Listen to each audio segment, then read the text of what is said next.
Moi, personnellement, je pense que le procès de Karim Wade, ce n'est pas politique.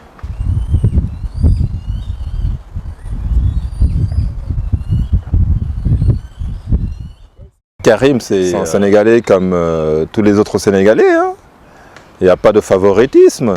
Et quand je vois des manifestations dans les rues de Dakar en disant que Karim, non pas Karim, je trouve ça scandaleux. Parce que les personnes qui sont en train de crier Karim, le matin, ils n'ont même pas de quoi acheter du pain. Donc Karim Wade, je pense qu'en politique, comme on dit, hein, on a tous la mémoire courte.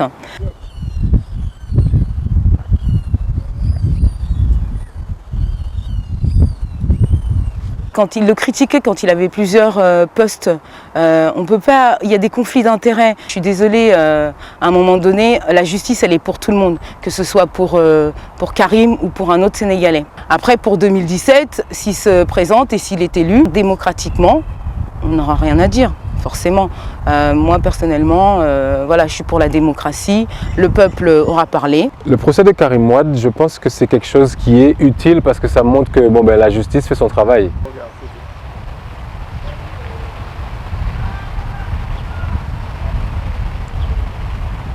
C'est bien qu'il ait été condamné. Ce serait encore mieux s'il purge sa peine jusqu'au bout. Il ne faut pas que non plus ce soit juste une question de revanche ou de quoi que ce soit. S'il s'enrichit, il doit payer, point. Il faut que ça s'applique à tout le monde. Il est très difficile de parler du procès de Karim Wade sans analyse partisane.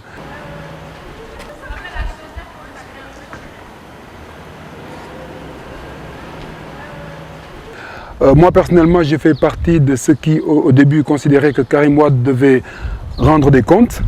Et même si aujourd'hui le procès est émaillé d'éléments contestables, donc selon certains pro-Karim, hein, j'aimerais juste que tous les Sénégalais retiennent une chose de ce procès, c'est que dorénavant il sera plus possible de s'enrichir après avoir dirigé le pays, ce qui était tout à fait normal avant. Alors si on dit que Karim, Macky Sall, c'est à cause de Macky Sall, il est en prison. Macky Sall a fait juste son travail. Donc il est président de la République, c'est tout. Si Wade était passé, peut-être qu'on n'aurait pas su et qu'on n'aurait pas pu l'attaquer. Donc c'est ça aussi, quoi. Comment est-ce qu'on prévient ça pour pas que ça se reproduise? Ce procès de la CREI doit continuer pour tous ceux qui ont été au pouvoir avec le président Wade, donc sans rester seulement sur Karim.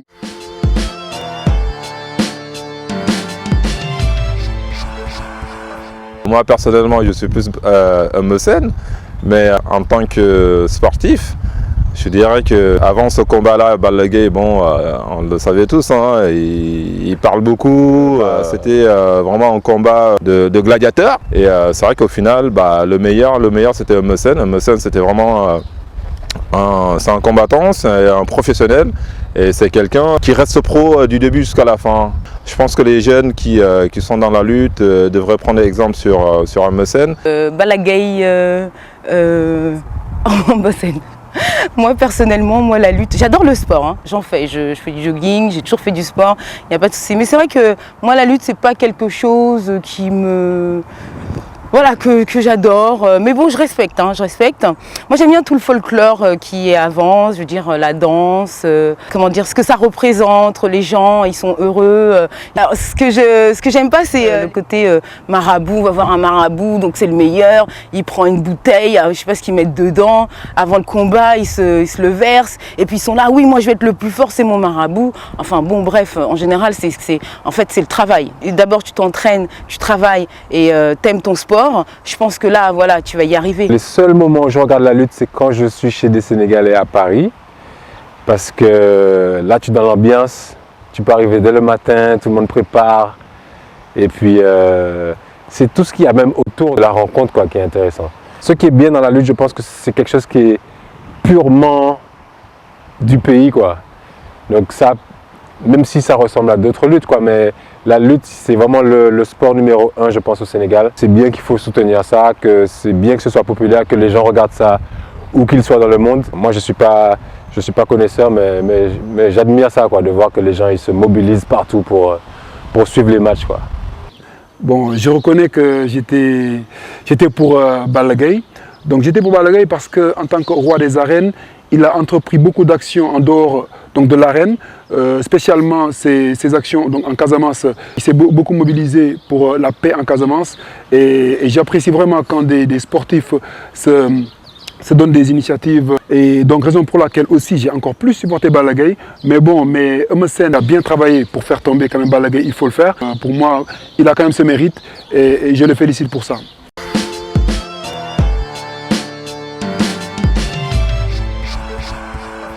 Aujourd'hui, quand je vois le contexte en général, je me dis qu'on n'est pas totalement indépendant. Quand on est indépendant, c'est-à-dire de construire sa politique, la communauté internationale ou les autres sont juste là pour un cas de soutien ou vraiment un cas d'aide, quoi.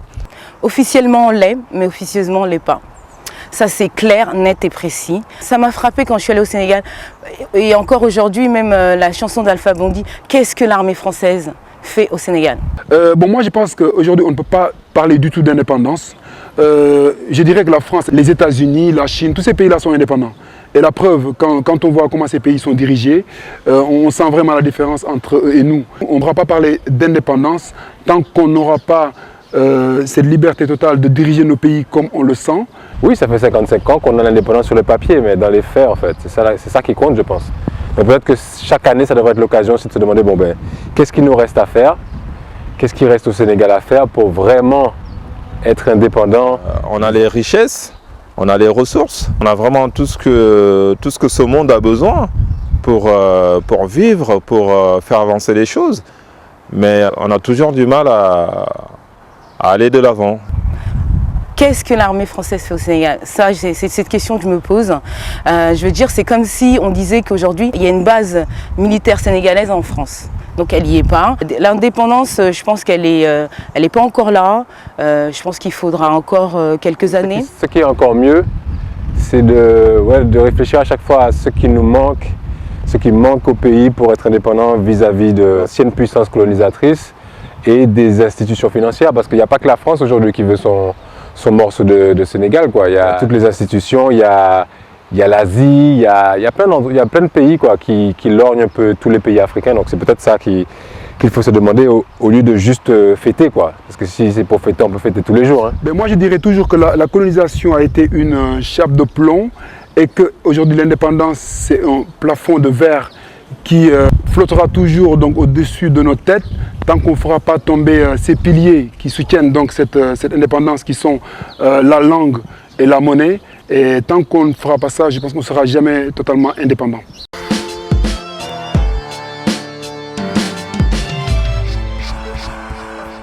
Je trouve ça vraiment ignoble. C'est quelque chose d'horrible, vraiment. Moi, en tant que musulman, je déplore vraiment ces actes de barbarie au Kenya. Dans tout ce qu'on a entendu dans les médias, c'est plus une guerre entre les chrétiens et les musulmans, alors que ce n'est pas le cas. Effectivement, après on nous dit oui, effectivement les musulmans ont tué des chrétiens par rapport à tout ce qui se passe. Voilà, c'est la peur, ça se transpose aussi en Afrique malheureusement. Alors que, on a toujours, je pense, été unis, même si on est de religions différentes. Et au Kenya, c'est le cas. D'ailleurs, j'ai vu un reportage là-dessus où des Kenyans disaient que on devait dépasser le fait musulman ou chrétien ou peu importe la religion qu'on a. Il ne faut pas prendre les choses comme ça. Ils ont tué des étudiants, ils ont tué des jeunes, ils ont tué en fait l'avenir de ce pays-là. C'est des imbéciles qui n'ont rien compris et qui ont tué leurs frères. Et il y aura forcément une justice un jour. Malheureusement, pour eux, ils sont partis.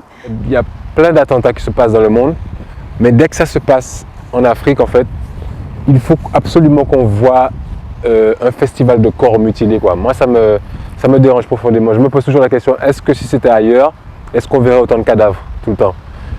C'est-à-dire que ça renvoie toujours une image de violence, mais brute, quoi, qu'on ne voit pas forcément ailleurs. Quand il y a des attentats en Europe, aux États-Unis, on n'a vu aucun corps. Jamais. Par contre, dès que c'est en Afrique, il faut qu'on voit des corps les uns sur les autres. Moi, ça me dérange. J'espère que le gouvernement kényan, avec les pays frontaliers, vont faire quelque chose, collaborer pour voir ce qu'il est possible de faire pour que justement, et plus jamais, il n'arrive ce genre d'événement au Kenya. Après, ce qui me dérange encore, c'est le silence des chefs d'État africains par rapport à ça. Je trouve qu'on les a entendus beaucoup plus quand c'était le 7 janvier à Paris. C'est bien qu'on les entende à Paris, mais c'est peut-être bien aussi qu'on les entende quand c'est au Kenya. En plus de ce qui s'est passé au Kenya, moi je dirais que c'est un wake-up call pour tous les États africains, les dirigeants. Il faut qu'ils comprennent qu'en un moment, il faut qu'on s'organise, qu'on améliore donc les conditions de sécurité, de défense en Afrique, et avec une force d'intervention qui est plus apte à réagir dans ces genres de situations, parce que l'avenir aussi de l'Afrique, c'est la sécurité. Et ça, je pense que les pays africains doivent se réveiller et voilà, faire force commune pour parer à tous ces actes de barbarie. Et je pense que dans l'avenir, c'est ça qui pourra nous sauver de ces actes, puisque voilà, on fera tout ce qu'on veut, mais il y a toujours des gens qui seront prêts à déstabiliser nos pays.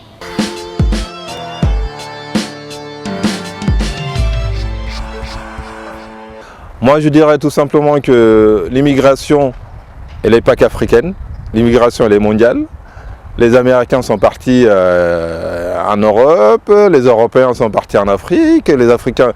Voilà, l'immigration, elle est mondiale. Maintenant, après, les Européens, la communauté internationale, il faut qu'ils sachent qu'ils n'ont pas la maîtrise de tout. Normalement, tout l'été, on pourrait tous venir, je veux dire, il y a de la place pour tout le monde, c'est vrai, mais dans de bonnes conditions. Et aujourd'hui, c'est vrai que prendre des bateaux, venir comme ça, dans le danger, enfin, en sachant qu'on a une chance sur deux de s'en sortir, et encore quand je dis une chance sur deux, c'est triste, mais il y a beaucoup de morts. Moi, j'aime toujours comprendre comment on arrive à quelque chose en fait. C'est ça qui m'intéresse. C'est pas qu'est-ce qu'on fait, c'est pas seulement qu'est-ce qu'on fait une fois que c'est fait, c'est qu'est-ce qu'on peut faire pour ne pas qu'on en arrive là, parce que s'il y a des gens qui partent de leur pays, qui bravent tous les dangers du Sahara, du désert, des passeurs, tout ça, bon ben c'est qu'il y a quelque chose qui les a forcés à partir. Donc qu'est-ce qu'on fait dans les pays d'origine pour qu'ils n'aient pas envie de partir? Qu'est-ce que les décideurs font? Comment est-ce qu'on peut permettre aux jeunes de trouver ce qu'ils n'ont pas chez eux et qui les forcent à partir sans savoir s'il va arriver? Donc moi déjà, j'aimerais dire que je suis très mal placé pour dire aux frères et aux sœurs de ne pas venir en Europe parce que moi-même, donc je suis là. Par contre, ce que j'aimerais dire, c'est qu'il faudrait qu'en un moment que les pays occidentaux allègent les conditions d'obtention de visa pour permettre aux immigrés, aux gens qui veulent venir, parce qu'ils ont le droit de se déplacer, comme eux ils se déplacent aussi en Afrique, pour leur permettre de venir quand ils veulent. Ils acceptent nos matières premières en quantité, donc il ne faudrait pas qu'ils fassent le tri sur les individus. Et ça, c'est le droit qu'ils doivent nous accorder, comme nous, on leur accorde le droit de venir chez nous quand ils veulent. Je pense que les gouvernements africains devraient aujourd'hui montrer ce que c'est de vivre en France, le parcours qu'ont les gens quand ils arrivent, comment on vit. Aujourd'hui on n'a pas tout comme on veut et on ne trouve pas forcément du travail comme ça. Déjà même pour les gens qui sont ici c'est difficile, il y a un taux de chômage très important, donc je pense qu'ils devraient leur montrer tout ce parcours, parce que en fait j'ai remarqué quand j'étais en Afrique, on montre que le bon côté de l'Europe. L'Europe c'est génial, on y est bien, et ici en France on nous montre le côté misérable de l'Afrique. Donc il devrait y avoir, on devrait montrer la réalité des choses, et aussi montrer aussi quand les gens prennent le bateau, comment ils échouent et comment ça se passe. Arriver en Italie et même avant, dans les pays arabes, dans quelles conditions ils sont, comment ils vivent. Il y a une vision qui est toujours un peu idéalisée de l'Europe, de l'étranger, et ça aussi c'est ça qu'il faut changer dans l'imaginaire, qu'on comprenne que tout n'est pas parfait, qu'il y a plein de gens qui souffrent ici, que la vie c'est pas le paradis Donc si on apprenait aux jeunes peut-être à se rendre compte que là où ils sont, c'est déjà là où beaucoup de gens veulent venir d'ailleurs. Hein. Et pendant qu'eux ils se battent pour partir, il y a plein de gens qui viennent, qui prennent la place au soleil. Donc c'est qu'il y a des choses à faire chez nous. Mais... Après, par contre, parlant des dirigeants africains, il faut aussi qu'ils se réveillent, qu'ils fassent un travail donc, de développement pour qu'en un moment, que toute l'Afrique ne part pas comme ça ailleurs à la recherche d'une vie meilleure, au péril même de leur vie. Et ça, c'est le message que je lance à nos dirigeants.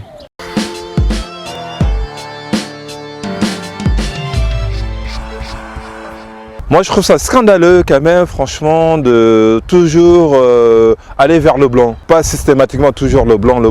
On a des noirs compétents, les entraîneurs compétents noirs, il y en a énormément sur ce marché-là. Moi, je me pose la question, pourquoi on ne les voit pas déjà dans nos équipes nationales déjà, premièrement.